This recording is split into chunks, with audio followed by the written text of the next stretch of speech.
Welcome back to Cap. I'm Corbin, And I'm Cody. and today we're going to tell you why Hamnet should win Best Picture in 15 minutes or less. It's the fifth part in a 10-part series where each episode we break down what's great about all 10 of the Best Picture nominees this year at the 98th Academy Awards. We're only talking positives, the stuff we love, no outside drama, no negatives. It was nominated for Best Picture, Director, Actress, Adapted Screenplay, Casting, Costume Design, Production Design, and Original Score. Got a lot of noms. I think it should have gotten a few more that we'll talk about here.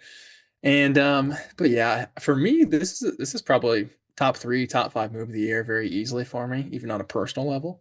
There's so many great things about it. I think the thing that makes it as great as it is, obviously, it definitely coming straight from the top. Just talking about the director straight off, Chloe Zhao, I think, is a phenomenal director. Unfortunately, she did get paired up and had to do an Eternals movie, which everybody hated for some reason. But A Buffy the Vampire Slayer reboot coming next, Cody. okay, I don't hate that. But I think she found a great couple of people to work with on this project, specifically the actors, which we'll talk a lot about, but also producers Sam Mendes, Steven Spielberg, kind of bringing in their knowledge behind the camera, along with Chloe Zhao, who's already a great kind of director herself. But I really do think all the technicals stand out a ton to me for this movie as well. I mean, we'll talk about the cinematography, I think, a little bit. Obviously, I think the score is amazing. And just the way that she gives her actors kind of the leeway in a sense to, use their emotions and also use the script in different ways. She's not afraid to go a little bit supernatural with some of the themes, but also at the same time, kind of just bringing together this connective story about family, about love, about keeping your heart open. And yeah, it definitely hits you in the emotional, place as well. There's no doubt about that with this movie. But I think it's just, yeah, it's almost a masterpiece in my eyes. So this is definitely one of my favorites of the year. From a craft perspective, the costuming, the production design, they literally, built the Globe Theater. They recreated this iconic stage that Shakespeare put his plays on. And, maybe not everything in this movie is entirely historically accurate. Obviously, there's a lot of questions about like what is the historically accurate truth when it comes to Shakespeare. But they like build this world out. These people are very dirty and nature based, and it's like you can feel the cloth, and it's super tactile. Everything, the way it's shot, feels very intimate. Like you're there with the characters, you're there, a part of this family, experiencing the distresses, and all of the emotions. And I think this is a movie that if it doesn't work for you emotionally, then that's where you can begin to have some issues. But it, like you said, it's undeniable, the technical skills, and it is a true acting showcase. Like Jesse Buckley, Paul Mescal, both of them are incredible, and you have a really impressive pair of child performances as well, with like Jacoby Jupe and his older brother Noah as well. And just that casting in itself is kind of this brilliant piece of meta textual work by the casting director and the filmmakers to have the youngest Jupe child play this boy Hamnet who dies, and then in the stage production of Hamlet you actually have his real life brother Noah Jupe playing the actor who's playing the physical representation or the metaphorical version of him. I do think that connects very well. It ends in a very emotional final scene. It's one of those movies that it hits you in the face with the ending, right? And then it just cuts to black, which I always love. And like you said, I mean, a lot of credit goes to, I think, the actors. Shout out to Jupe Brothers, like you were saying too. I think it's even more effective just because when he does come out, and obviously he's playing, young Hamnet, he does look just like him, which obviously, they're brothers. But just the fact of they kind of pulled that off, I think is pretty incredible. And then yeah, the just the script as a whole is very interesting. Kind of like you were saying, with the ending is super effective, but also like we kind of everybody knows this story of Shakespeare, and that's not really the focus of this at all. When we do see little parts of London, kind of how dirty it is, and like you said, recreating the theater, I think is very cool. But the majority of this movie is focused on Jesse Buckley's character mostly. And she's unbelievable, obviously, but just how unique they make her character, kind of like this forest witch. I don't know if that's a good label to put on her, but that's kind of how I see her. And yeah, she kind of has like these almost mystical powers as well with the forest and with the specific tree. but also just by like touching people. Like she can read kind of who they are and kind of who they will be almost in a sense, which I think is a cool twist that they have in the script. But yeah, I mean, just the buildup of her and Mescal's relationship, I think is magnetic. Both of them are just unbelievable, I feel like, with their chemistry. And then once you get deeper into the movie too, the feelings of despair for sure. I mean, the birth scene, I feel like is a tough watch, even though it does end up being positive. And then obviously, when a young child, passes as well, it's always going to be emotional. But just her, Jessie Buckley's performance during those moments, I think is extremely powerful. I don't know if she's drawing off any real life stuff with that, but it just seems ultra realistic of kind of what a mother would do in that moment. And the same thing with Mescal too, of, you see the grief and how that affects their relationship. And obviously him kind of choosing work over, staying and processing that grief is another big plot point. It's funny too, because in my head, it's like Shakespeare, he almost gets away with, going away just because we as the Because audience oh now. well, you did write fucking Hamlet, so you're like, Yeah. okay, maybe was it worth it? Is that the argument this movie's making? Yeah, it's like, oh, we know how effective and iconic his work's gonna be, so it makes sense. He's got to do his thing, in the big city and stuff. But even when they're all, in the country town, and he's putting on the play with the kids, for Jesse Buckley, just all that family stuff, I think is really done, just extremely well altogether. So I think the script is great, and then like you were saying, the book and ending as well is like that definitely got me in the theater. Kind of that moment where everybody's reaching out to kind of the actor, and you put yourself in her eyes there, I feel like. So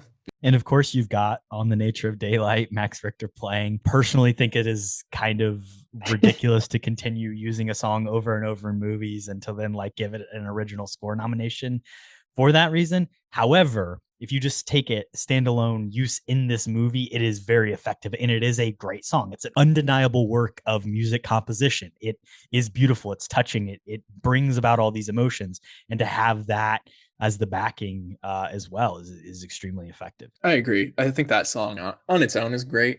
Obviously, it's great in other media, but I think too the rest of the score is a little bit underrated, just because that is the big touching climactic moment of the score. But I think everything leading up to that as well is also very very good. So I think this would be a fun win in score. I think it has a lot of chances in some of the technicals, and obviously I think Jesse Buckley is basically a shoe in.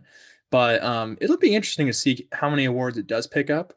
Another nom I wanted to mention that was not there was Mescal, which again, every movie we talk about, I feel like we're talking about a supporting You actor. consider him supporting or lead? Yeah, and that's the thing. I mean, it's tough either way. I mean, he's probably not going to get in just with how stacked both of those are. I would say it's more supporting. I mean, for sure. Once we hit like the second act, it's 100% Jesse Buckley's movie at that point. I think he's kind of just popping in and out as he comes and goes from work. But I feel like, yeah, it's got to be on the supporting side. But I thought he was awesome. Even the scene where he's breaking down a little bit, kind of his work's driving him crazy, along with just the grief in its totality, him kind of banging on the desk. But along with that too, it's a great period piece as well. Like you really do feel like it's at a very certain, obviously early on point in our history, which is fun. And it doesn't lean away from kind of, like I was saying, the spirituality of it all with the forest of, I mean, people for a very, very long time obviously had nothing else to live off of other than Well, this and even like forest. it's the people kind of think she's crazy because she's Yeah. the floor switch thing kind of comes from a rumor about her. Her real mom is not really around. So like the townspeople talk about her like she's this crazy forest lady, and maybe she is a little bit. She's got her bird. We all do. But yeah, with Mescal too, like I just loved his connection with the Hamnet character specifically. There's a scene where he's saying goodbye and they're both having trouble kind of just leaving each other's It's an sight. awesome shot where it's like super wide and you see them both on like the other sides of the building. Yeah.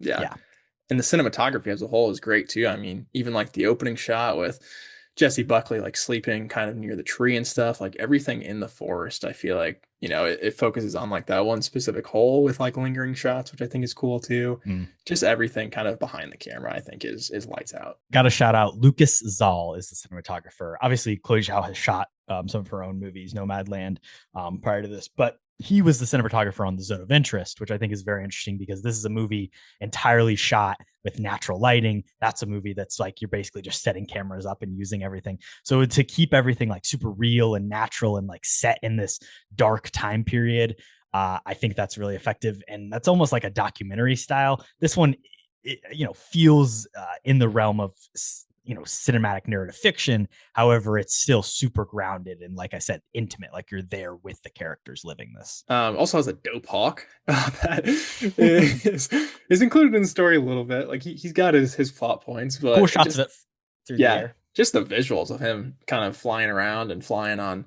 Agnes's Best hand. best animal actor.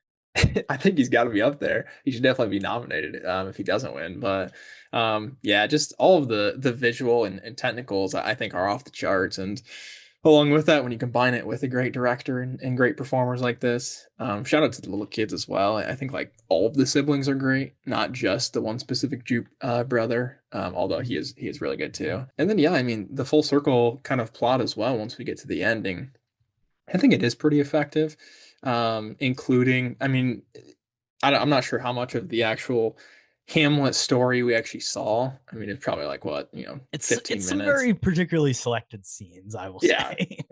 Like when you watch, I feel like when you would watch a Hamlet movie or Hamlet production, there's a It's a lot more long going play and there's a on. lot of shit going on. I think it's Yeah. probably Shakespeare wrote a lot of plays with a lot of crazy shit that happened. So, yes, he probably pulled some stuff from real life tragedies, but he also probably, have you seen The Northman, Cody? Like, that's Hamlet before Hamlet happened. Like, this is also an old legend that predates even Shakespeare himself. So it's like, it's an interesting thing. We talked about this when we did our sentimental value episode originally. Like, where does a director, where does a writer get their idea from? And I think this is an interesting examination of that, taking something that's very personal, heartbreak, and transforming it into, the most iconic piece of literature maybe of all time outside of the Odyssey. Going back to the performances, Mescal and Jesse Buckley, but particularly Mescal, like this is dialogue and lines that has almost become meaningless to us because we've heard it so many times, and we've it's become so like it's shaped what our language is as a society. So then to have him deliver that for the very first time, it's like an impossible task almost, and it is impressive what Mescal is able to do. And then on Best Buckley's turn, it's just raw emotion. It's screaming, yelling, crying. It's that stuff that maybe seems easy but truly like is impossible to make look truly real, and it feels like she lost her child. For her performance, I don't know if there are even any other contenders for Best Actress, to be completely honest. I think she's got it locked up. Even the, her hating cats smear campaign that was out there, it isn't going to do it. That is tough. Yeah. Cap didn't approve that, but do approve her performance in this. I mean, like you're saying, the crazy emotional scenes, the one that stands out for me is definitely like the birth. Just that pure emotion. It is brutal. And I don't know if this is a movie that's crazy rewatchable. I'll say that too. It is more of that kind of prestige drama that is maybe just worth one watch. I do want to go back and rewatch just like the ending over and over, maybe with that song. But all of the in between emotion is really tough, and that is just because Jessie Buckley makes it so realistic. So yeah, she's awesome, and excited to see her do pretty much anything she wants, other than The Bride. But she's awesome. Now in theaters. Go see it. Hamnet should win Best Picture then. Hey, Cody. I'm down. Shout out Chloe Zhao. What you just said is one of the most insanely idiotic things I have ever heard. At no point in your rambling, incoherent response were you even close to anything that could be considered a rational thought. Everyone in this room is now dumber for having listened to it.